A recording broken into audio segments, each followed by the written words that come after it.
PlayStation controller or Xbox controller? Which is the best for Rocket League? Sorry, KBM players. This has been an ongoing debate for years, but most players believe that PlayStation controllers are by far the best. So as a biased Xbox controller user for over 8 years and 4,000 hours in this game, I decided to really put that to the test. I gave myself 7 days to use a PS4 controller for the first time to see how difficult it would be to switch controllers and if it would actually make me more consistent and mechanical than ever. And by the end of those 7 days, I would have to make my final decision on a permanent controller. But why does the PS4 controller have so much hype in the first place? There's 2 main reasons that I could find. The first is performance. It has about half the input delay of an Xbox controller, so it's more responsive by a couple milliseconds. It doesn't seem like a lot, but that's something I would have to see for myself throughout the week. The other reason is the durability. I've gone through probably 5 Xbox controllers before in just 1 year because the left bumper would randomly break or there'd be major stick drift after just 2 months. But PS4 controllers seem to work normally for a lot longer. So those 2 reasons alone seem pretty convincing, right? Well, there's also some drawbacks I had to consider, as you'll see later on. Let me know in the comments what controller you use, and let's see if making the switch was worth it. For day 1, the focus was just getting used to holding the PS4 controller because the layout was completely different. The most obvious difference is that the left joystick is at the bottom instead of the top, but the PS4 controller is also a bit wider. This meant that every button was further apart, including the bumpers and triggers, which was actually the biggest change I would have to get used to. You see, with the Xbox controller, I just fat fingered everything, so I would use my thumb for these 4 buttons and then my index fingers for both the bumpers and the triggers. But the PS4 controller makes it significantly harder to fat finger the bumpers and triggers, so instead I now had to use my middle fingers for the triggers and index fingers for the bumpers. The first thing I did to try getting used to it was play a rings map because I had air roll on left bumper and air roll right on right bumper, but my muscle memory was cooking me and it felt like I was relearning how to air roll all over again. I ended up completing the map a couple of times, but it took a while, so it was something I would have to revisit another day. But afterwards, I decided to play my first ever match on the PS4 controller. And what better way to do it than in the April Fool's mode where you can only drive backwards. Okay, it's definitely the worst way, but at least it was quality content. BBL pinch. Oh, nope. Not quite. Oh, rule 1. Oh, score that. Bang! Right after though, I got my first real in-game practice by playing a few casual games with my buddy Grav. But the start of this game was maybe a bad sign for the rest of it. Oh my god, no. No. No. This guy just did my own move against me. I meant to flip. I meant to flip, bro. Okay, wait. Catch. Oh. Oh. Come here. Come here. Get out of here, boy. I mean, the game sense is kind of there. But oh my god, I can't flip, bro. As you can see, there were some moments where I just couldn't flip because I still didn't have a proper feel for the buttons yet. But when I did manage to flip, I accidentally became a professional faker, or I just absolutely slotted the ball. And the next game, I started to feel kind of normal again. Oh, the fast aerial! Okay. We actually get the breakaway. We do, we do. Look at that. Oh, nice. Oh, nice shot. Holy crap, dude. Oh, I tried. Look at this. 3-0 on PS controller. It's the way. 4-0 now. Well, now 4-1, but true. Even though it was casual, things were looking promising with the PS4 controller now. But there were still a couple basic mistakes. I gotta be saving that, bro. That game gave me a lot of confidence, but there was now a big problem that emerged. I'm not gonna lie, my hand's kind of starting to hurt with how I've been holding it. I took a slight break to review a replay, and then I was back to end day 1 with a private match 1v1, where I was able to hit my first ka-chow pinch on the PS4 controller. For day 2, I focused on dribbling using this workshop map. At first, I was struggling with the basics, but the one thing that felt really good was the flicks. My hands quickly started hurting again. My hand is hurting so bad, bro. Does not feel comfortable at all. But I pushed through the pain, and eventually my car control got much better, as I was able to catch the ball, change speed, and make sharp turns all while dribbling. I spent a couple hours on this map, mainly just chilling with the stream chat, and there were a lot of nice messages, especially this one. Keep it up, dude. That means so much, man. Thank you, dude. That's like one of the nicest comments I've gotten, bro. Heck yeah. Thank you, dude. Unfortunately, I didn't complete 2 of the last 3 levels, so there definitely was more to be desired. Day 3 is where I would make the biggest change yet. I started off doing an air dribble training pack, but I felt so inconsistent. Maybe because I was mostly on the ground the previous day. I then did a speed flip training pack before practicing my aerials again, and this is where I had an idea. I tried swapping my boost and aerial right bind so that boost was on right bumper and aerial right was on circle. Oh god, that's bad. Okay, I should probably not mess with that right now, but it does feel a lot more comfortable doing that. But just a few minutes later, I changed my binds again by putting boost on right bumper and aerial right on square. And this time I decided to actually stick with them for the rest of the day. These binds definitely felt more comfortable and natural for my hands, but I knew that trying to revert over 4,000 hours of muscle memory on different binds was going to be a disaster in the short term. I figured since I already wasn't playing that great from switching controllers, it would be the best time to make more changes and hopefully it would be worth it in the long run. So I revisited the rings map and the dribbling map to see how I perform with the new binds compared to the old ones. But the rings map was even more of a struggle while the dribbling map was way easier, as I went through more levels in less time. So clearly I was way more comfortable on the ground than in the air with these binds, so I needed to focus on my aerial car control going forward. But a buddy wanted to play some casual too, so I figured why not? And that probably wasn't my best idea at that moment. Oh, I can't aerial! Yeah, I'm telling you, man, in the air, I'm gonna be an absolute bot. Wait, shot? Nah, bro. This is so bad. I can't go up quick at all, man. I would dust that guy on Xbox. Wait, sidewall double? Wrong button. You get the point. We played some more matches, but those kind of moments kept happening throughout the session. I'm just glued to the ground, man. At this point, it really felt like I had to relearn the game again, and playing twos wasn't great for that because I got less practice with the ball. So the last thing I did before calling it a day was a redirect training pack. I did this for about 40 minutes, but the progress was minimal, and I was really starting to doubt if switching binds was a good idea.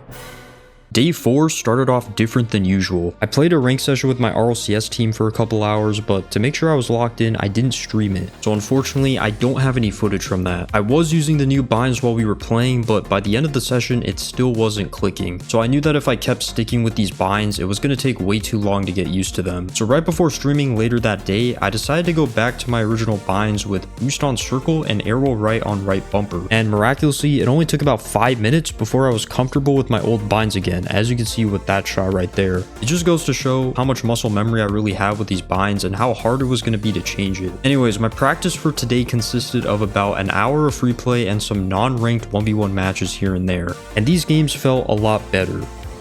Oh my gosh, am I a Nextro bot? You know what? I'm feeling it, bro. Oh! Couple wheat. Off the wall. Off the wall we go. That's a decent shot. But my movement and recoveries were still rough at times, especially when I was right near the ball. What is that? Oh yeah. Oh! What the frick am I doing, bro? How is that not a goal? This felt like one of the last things I needed to work on to feel normal on this controller. And my goal was to play my first ranked matches on day 7. So the progress was looking really good so far. So for day 5, I had an idea. I played a workshop map called Hornet's Nest, which is basically a hole in the wall, to really work on my movement. But I made another big change. I finally overclocked my controller to give it a significant performance boost, but in all honesty, I really didn't feel the difference. After beating the map, I decided to make it more challenging by increasing the game speed, but it was way more difficult than I thought it would be. Oh, there we go. Locked in at the end there. 333? Oh, nah, bro. I played some more 1v1s again to see if my movement had improved, and I don't know how, but it low-key got worse. Okay, I'm trying something I shouldn't. Yeah, point proven. Not right now. That we will work on day 6. My goal for day 6 was to somehow get more mechanical than ever. So I tried to maximize my control in the air by working on something I'd barely practiced before, scoring cross-map goals from my back wall. I'd recently seen a simple 4-level guide for it that former pro player Kinsey had posted, so I decided to give it a shot. So level 1, solo play from your back wall to the halfway line. Alright. The halfway line. I mean, that's pretty chill. Next one is solo play from back wall to opposing goal with unlimited flips and boosts. There's all my flips there.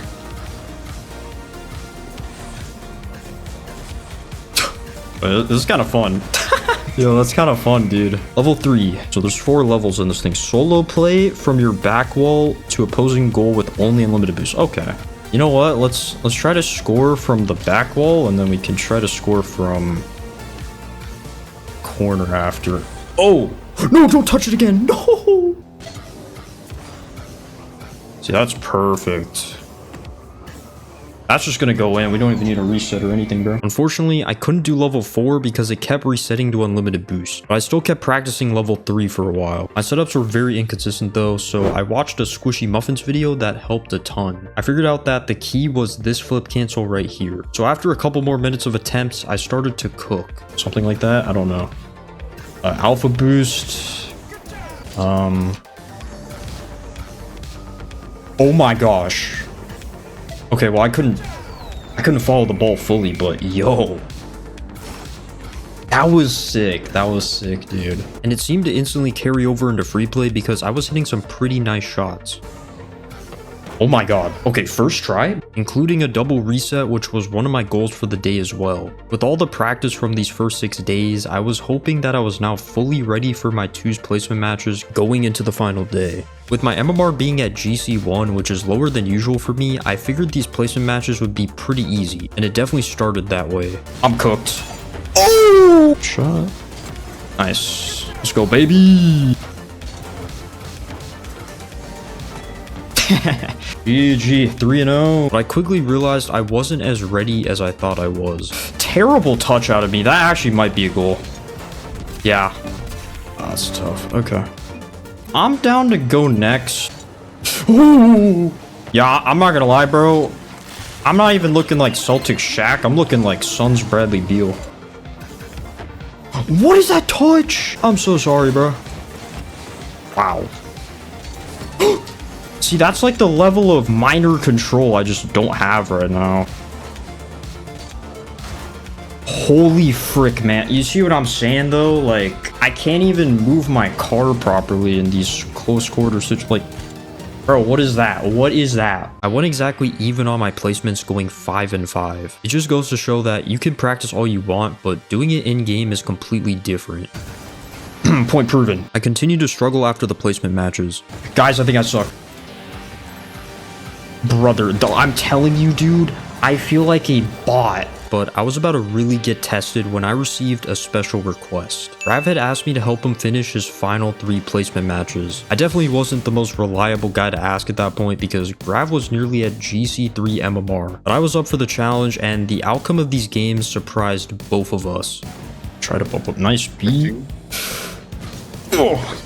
Nice, nice. Good beat. Just gonna trip this guy a little. Pass it back. Nice. Nice. I tried. Nice. Open nets, man. I love it. No! Oh god. Oh, I missed the pad. No, man. Maybe. Keep it up. No, bro.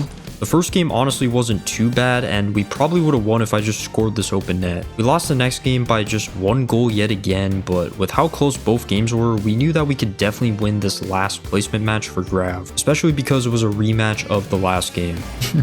Oh, nice, dude. The one on Friday, banger. Well, I'm on in my Yeah. Oh my god. I'm kind of just like, dude, the aura is insane. Oh my god, I took so long. Professional fakers, that's how we do. Facts. Reverse Spanish, they got it on us. Oh, Call it I trolled. Oh my. Also, it's just really long. Give that guy a map. Whoa. No way, dude. It's too easy. That game gave me some confidence, so I played a few more games before calling it a day, but I ended the session still in the dumps at Champ 3. And with that pretty underwhelming performance on day 7, that concluded the experiment, and it was time to make my decision. But yeah, day 8. Probably didn't expect a day 8. The day 8 was a jump scare. No, literally, dude. I'll be honest with you guys. I originally planned this experiment to last 7 days, but after how poorly the rank session went, I decided to extend the experiment for another 3 days because I really did believe the potential was there with this controller. I was now preparing for day 10 to be the big day of ranked. But don't worry, I didn't extend the experiment any longer than that. Going into day 8, I learned my lesson of practicing too much in training and not enough in game, so I played a couple hours of casual 1v1. As usual, my gameplay was very inconsistent and honestly felt more bad than good. Dear God, man. Oh yeah, we scored these.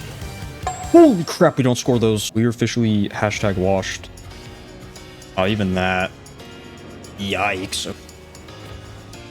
Drow! But I think I realized why I was so inconsistent. I had the wrong focus of just trying to win rather than going out of my comfort zone to practice what I was bad at and really embracing the failure. Anyways, day 9 was actually my most recent video where my buddy Peace and I tried to speedrun getting every stat in Rocket League. So make sure to go check that out after this video because it was a certified banger. But we were playing in mid to high GC2 lobbies while trying to complete the challenge on random cars as well. So by the end of the session, I was on the verge of D-ranking to Champ 2. But hopefully that would make it even easier to dominate day 10. There was a lot on the line today. How I played in this rank session would determine if I'd permanently switch to PS4 controllers after using Xbox controllers for over 4,000 hours. But for the first hour of the session, the games would go back and forth, so not much progress was made. However, the next 2 hours, I was starting to get it going and I got pretty close to getting back to GC. We're good. Nice. We scored those 4 wins off, I want to say. But that's when I ran into somebody named Jake.